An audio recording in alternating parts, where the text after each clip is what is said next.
مجھے لگتا تھا دنیا بہت پیاری ہے, اٹس اے فیری لینڈ, اور باہر جاؤں گی تو کینڈی فلاسز اور سب ملے گا اور بہت اچھے لوگ ہیں. تو جب آپ باہر جاتے ہیں پریکٹیکل لائف میں اور دنیا میں, تو آپ کو سمجھ آتا ہے کہ نہیں, ایسا نہیں ہے. بہت سارے چہروں کے اوپر مسکراہٹ کے اندر بہت عجیب چیزیں ہیں. اور کچھ دوست جن سے بہت نارمل بات چیت تھی, اس میں سے کچھ دوست بہت قریب آ گئے, اور بس. اور جو کوئی قریب تھے وہ بہت دور چلے گئے. کہ آپ کو پتہ چلتا ہے کہ آپ کی انگلیوں پہ 4 سے 5 لوگ ہوتے ہیں. آپ ملتے شاید 500 لوگوں سے ہیں, لیکن جو اصل انسان ہیں, اصل لوگ ہیں, جن سے آپ کی اصل سے وہ ہارٹ ٹو ہارٹ ہے, جو جن سے دل کا فاصلہ نہیں ہے, وہ 5 سے 6 لوگ ہی ہوتے ہیں. اور ان 5 سے 6 لوگوں کو چھاننا اور اپنے پاس رکھ لینا وہ بہت ضروری ہوتا ہے. تو مجھے ایسا لگتا ہے کہ جو اللہ میاں جو وقت آپ کو دیتا ہے اس کو ویلیو کرنا چاہیے.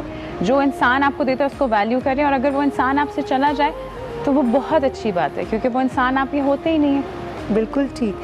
اور زارا کبھی کبھی کسی کی بات اگر آپ کو ہرٹ کرتی ہے تو بلیو می درگزر کر دو, کیونکہ اگر آپ بھی اس جیسے ہو جاؤ گے, اگر کسی نے آپ کا دل دکھایا ہے یا آپ کو کسی نے برا بھلا کہا ہے, تو آپ بھی بدلے میں ویسا کرو گے تو اس میں اور آپ میں فرق نہیں رہ جائے گا. اور مجھے لگتا ہے کہ شاید at a point in time آپ اتنے آؤٹ گرو کر جاتے ہیں سب کو, کیونکہ دیر سو مچ مور ان دا ورلڈ. یہ ڈر ہر وقت ہم اپنے دلوں میں کیوں نہیں رکھ سکتے کہ ہم نے ایک چیز کا سوال کا جواب خدا کو دینا ہے. کسی کی بھی دل آزاری کر کے میں چلو یہاں پہ بچ جاؤں گی, لیکن میرا سوال تو اوپر ہوگا نا.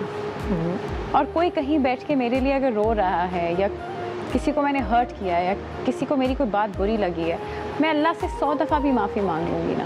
میں نے جب تک اس انسان سے جا کے معافی نہیں مانگی, یا میں نے اس انسان کو نہیں صحیح کیا, اس کو فکس نہیں کیا, تو مجھے نہیں لگتا کہ خدا بھی مجھے معاف کرے گا.